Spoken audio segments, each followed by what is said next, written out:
Well, I was taking the train from New York City to Atlanta, and I got off to the railroad station, and I saw 4 toilets, and they are labeled white male, white female, colored male, and colored female. So they all go to different toilets. And I figured out that I should not be going to the female ones, but I wasn't sure whether I was white or colored. And maybe the safest thing to do would be just don't use the toilets and wait till I get to Georgia Tech, which was a struggle, but I did it. And this is the way it was. And of course, at that time, Georgia Tech was an all-male school and all white. And they haven't quite figured out where I fit in. Challenges is simply as a semi-refugee, the thing to do is to not to challenge any of the things that goes on and just try to fit in the best we can and stay out of trouble. And that's about what it was all about. And I really got interested in AIChE in 1962 when I was beginning to talk about my research results at the AIChE meetings and beginning to get involved in problems and talking about things which are beyond technical, is that there are just a lot of injustices that I really ought to get involved in, which I did. That's really quite a surprise to me, because not so long ago I wasn't going to do any such thing. I was just going to fit in. Because there are just a whole lot of injustices. For instance, a black chemical engineer is not to be treated the same as a white chemical engineer. And for myself, I very much think that everyone should be treated the same, because I'm a marginal character myself, so other marginal character and I just flocked together. But the council was an opener for me to see what a person in a leadership position should do to make the world a better place. And later on, I was elected president of the AIChE. That was in the year 1988.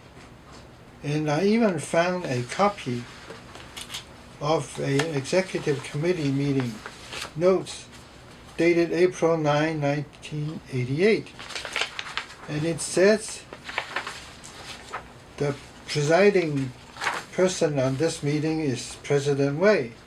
And he reported that he had a discussion with Henry Brown, AIChE Minority Affairs Coordinator, and he urged Henry to establish a formal Minority Affairs Committee that should include past presidents and council members, so as to move it from a fringe activity to a mainstream activity that people would put high priority on it. And that was, a couple of years later, it was formally adopted by council, and it is right now our friend the MEC. Well, it is a great organization with a lot of wonderful leaders, and they are making the biggest contribution is to make it so that African Americans should be treated exactly the same as whites and as everybody else, and they are just as good and just as creative and just as innovative. I think this is their biggest contribution. And I could also want to add a point is that the MAC has been mostly working on the causes for African Americans, and in the future they should expand their scope to represent the name of this committee, which is to say any minority that is disadvantaged they should work for, Hispanics for instance. And eventually we hope that the day will come where there are no disadvantaged minority groups in the AIChE, and the MAC is no longer needed. then we should have a big party and shut it down.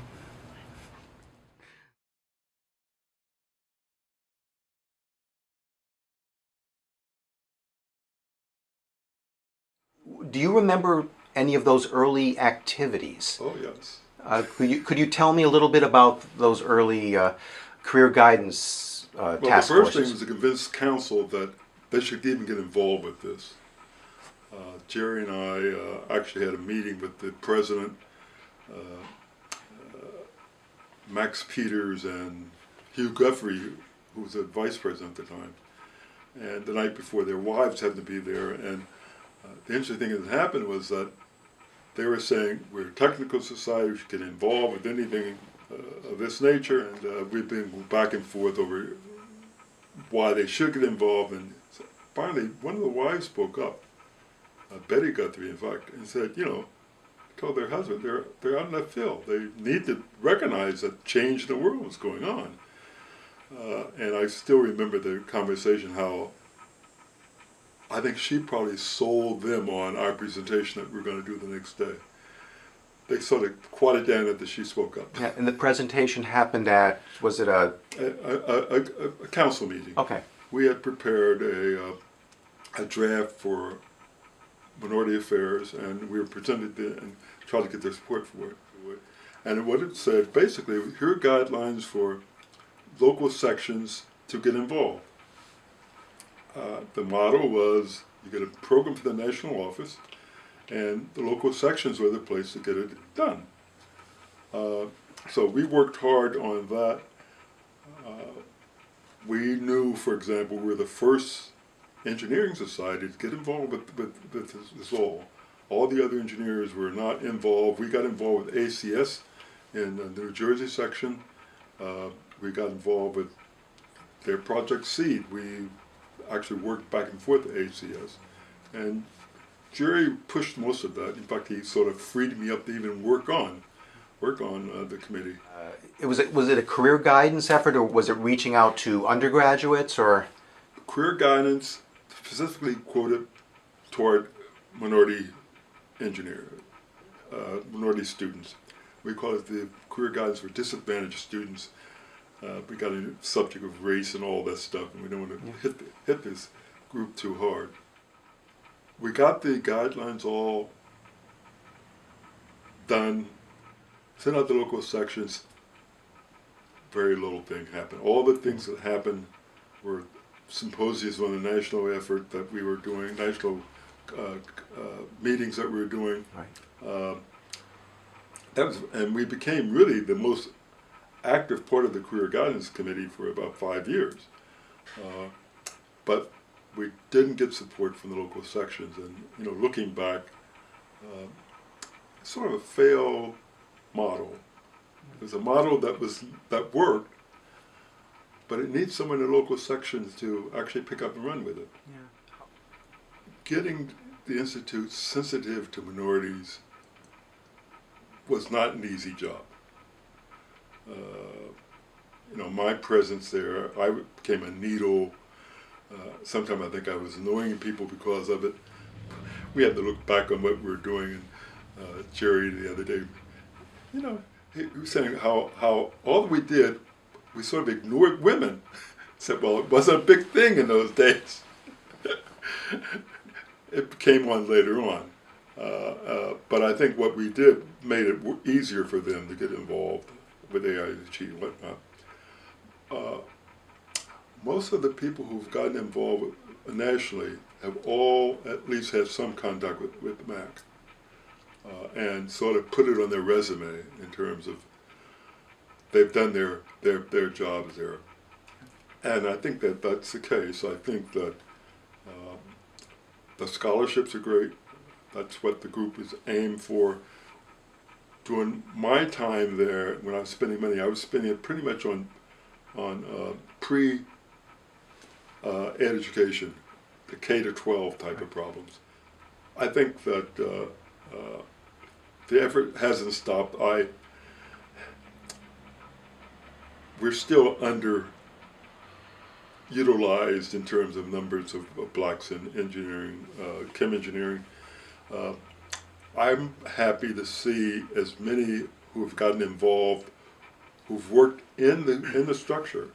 I think if you look at proportions to how many blacks there are and how many have worked in council and on other committees, we've done a great job of getting people sensitized to doing that, and they're doing it, which was not the case when I came. The first meeting I went to talk about the one black face, all for a whole week at a meeting in Los Angeles. When I looked in the mirror, that was a black face.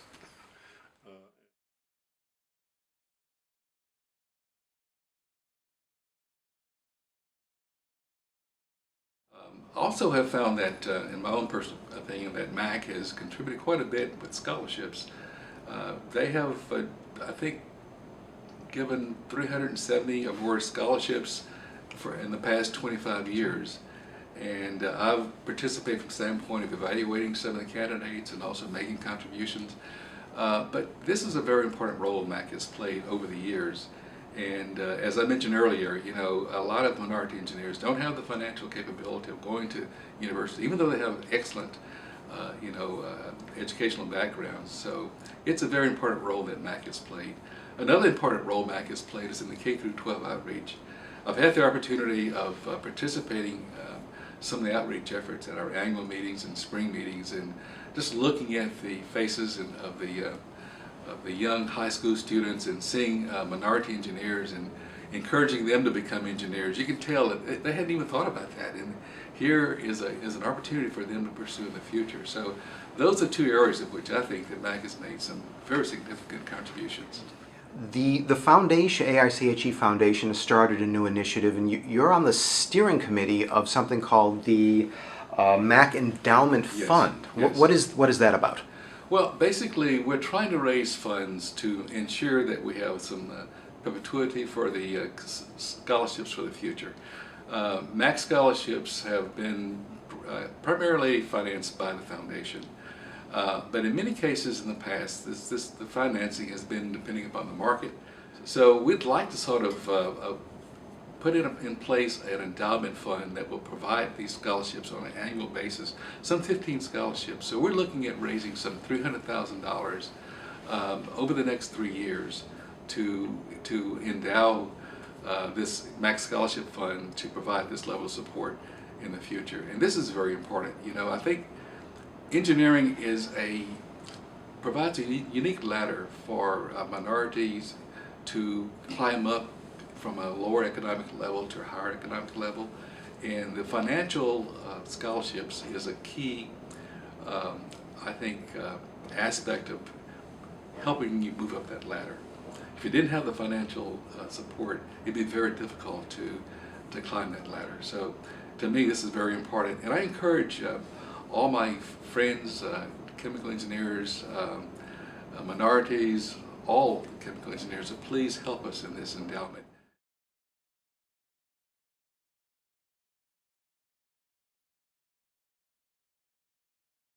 One of the interesting things, and it's not true of most of the other disciplines, is AIChE is unusual in that it has an annual meeting that virtually every chemical engineering professor in the country attends.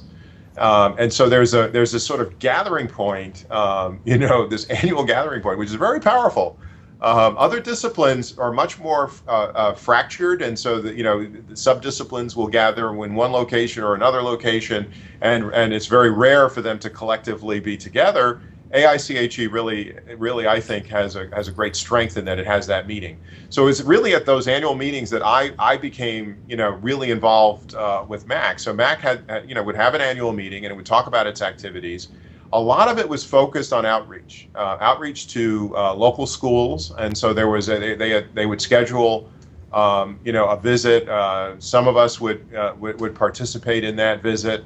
With a high school, a local high school, and so MAC put that on every year, and so that was one of its big things. And then the other obvious one is the scholarships that it was giving to both high school students who were entering into college and some college scholarships. I ended up seeing a need for this very small group of rising academics that really were kicking their careers off roughly at the same time I was. And so Gilda Barabino and Christine Grant, Levi Thompson, Luca Cheney, there was just a group of us, and so we were, and we're all, it's just interesting the way that happenstance had it is that we were all starting our careers at roughly the same time and essentially going through the tenure process together at roughly the same time, and so that to me was a signal that this was a time for this group of people to begin to organize. So in 1995. Gilda Barabino and I started what we call the Minority Faculty Forum, and in some sense it was our response to that question, namely that we felt that in order to create this environment in which faculty were going to be drawn into academia, we needed a support structure that would do two things. One would be to support those that had started an academic career, to make them successful with tenure and ultimate promotions, and even to think about administrative careers now that some of us are old and wise or foolish enough to take an administrative position, that we're in a position to then begin to serve as mentors to those that are thinking about those directions in their careers. And the second is and equally important is to encourage graduate students, those that might have started in an industrial career, but that have an interest in academia, to bring them into the fold, right? And to give them an opportunity to really consider, to groom them is the term we often use. Because academia is a very specialized career path, and you really do need the skills to understand how to navigate a fairly complex set of conditions that one has in an academic setting. So our thinking was the Minority Faculty Forum was a place in which we would provide the kind of nurturing mentoring that goes on broadly across any person that's considering an academic career, but we would focus on those that are less well represented, and perhaps through the history had been somewhat neglected in that process.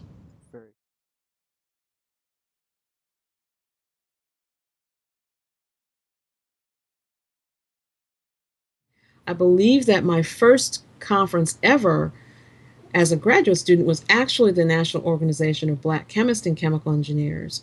And so I met, and I found myself looking for chemists and chemical engineers, but mostly chemical engineers at that meeting, because it is primarily chemists. And so I would meet people who were chemical engineers. Henry Brown was one. He was very involved with NOBCHE, and there were a few others, and they started to talk to us about AIChE. So actually, when I think about it, I believe it was probably Henry Brown or someone else at the NOBCHE conference that actually told me about the AIChE meeting and that particular community. And then when I became an academic, there was an expectation that you were going to go to the national meeting as an academic. That was the place to be every fall. You really had to be there in order to move forward in your career. So it was an expectation. Okay. And did Henry bring you into the Minority Affairs Committee on the AIChE side? Yes, he did. The man with the bow tie had a way of finding all of the minority, or African American in my case, folks who were at the conference and say, hey, my name is Henry Brown, there's a Minority Affairs Committee, there is a meeting, you need to be there. And so, it was like, okay, this man looked like he was in charge. So I said, okay, I'll go. And that's where it all started. And then at that meeting, I saw some people who were from the NOBCHE community, which I was familiar with. And so then it started to feel like home. We actually used to get together right after the main reception on Sunday evening. I would get the African American, primarily faculty, together, and I'd say, come on, let's get together and go out to eat. And then every year we would see each other, and you would say, You're still there? Yeah, I'm still here. Okay, let's go out to eat. And so we started doing that, and our group started getting so big, and we started doing lunches and different things that we figured that, well, maybe we should form something. And that's when the Minority Faculty Forum, which is a group within the Minority Affairs Committee, was formed. It was formed out of a need that the faculty had, and it started with those dinners that we used to have to connect with graduate students that we were hoping would become faculty. And because the academics typically go to the fall meeting, all the academics go. So unlike IEEE or some of the other organizations that have lots of mini conferences and lots of sectional conferences, for AIChE, all the academics are there every year. So our community of minority faculty scholars would grow because we would see each other each year. And I found that in other organizations, other engineering faculty, they don't have that home that they come home to every year at the annual meeting. So the Minority Faculty Forum started, and then I led an effort to get a proposal funded at the National Science Foundation with my colleagues in the Minority Faculty Forum, and we had a large workshop for minority engineering faculty sponsored by NSF. So that was our first big activity, and that activity has since gone on, and some of the national meetings that you see now for minority faculty development were actually birthed within some of the meetings that we had during that time period. And so while I was not a leader in the Minority Faculty Forum, I kept on working in the Minority Affairs Committee. I think that anything having to do with diversifying the profession has to be everybody's issue. It cannot just be relegated to the Minority Affairs Committee. Now, the Minority Affairs Committee has minorities in it who are very passionate about this whole endeavor. And then there are folks who are not minorities who come to those meetings, and they are, I would call them allies and advocates and supporters. And I believe that the message of what we're trying to do and what needs to happen has to become everybody's, I don't want to say challenge, everybody's issue. Everyone has to embrace it. It can't just be the minorities helping and taking care of and managing and mentoring the minorities, because there's just not enough of us to do that. And actually, as I've become an associate dean in the College of Engineering and done a lot of things with minority faculty development, I also am starting to believe now that senior minorities can mentor white males. You know, it doesn't just have to be us mentoring us. I mean, we have things to offer that would help folks who don't look like us even. So I think having that paradigm shift in terms of how we should be thinking about who is doing the mentoring and who is doing the advocating and who is mentoring who, I think is really important. And we're starting to see more of that.